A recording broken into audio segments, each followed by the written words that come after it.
Emiliano Zapata, Land and Liberty. At the dawn of the 20th century, Mexico was a land divided.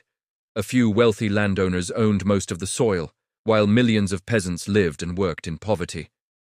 Out of that injustice, a voice rose from the fields of Morelos, the voice of Emiliano Zapata, a farmer who became the soul of a revolution.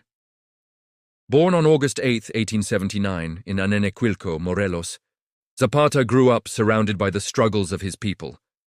He saw the communal lands taken by force, and by 1909, he was chosen to defend them as the village leader.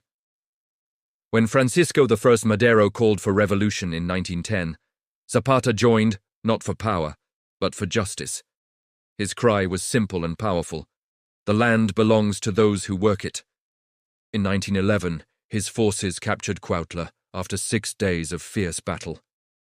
He became known as the Caudillo of the South, the voice of the forgotten. But when Madero became president, the promises of land reform were broken.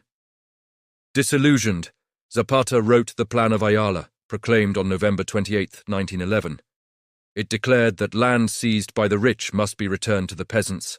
His movement spread across southern Mexico under the banner of Land and Liberty. Between 1912 and 1919, Zapata built schools, cooperatives, and a new agrarian system in Morelos. His Liberation Army of the South fought not only with rifles, but with ideals.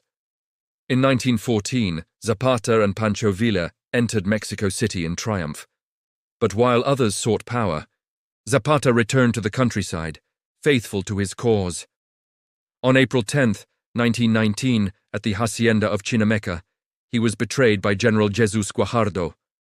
Zapata was ambushed and killed, but his death did not end his story. It transformed him into a legend. Even today, more than a century later, his cry still echoes across Mexico. If there is no justice for the people, there will be no peace for the government. Emiliano Zapata, the man who fought, lived, and died for land and liberty,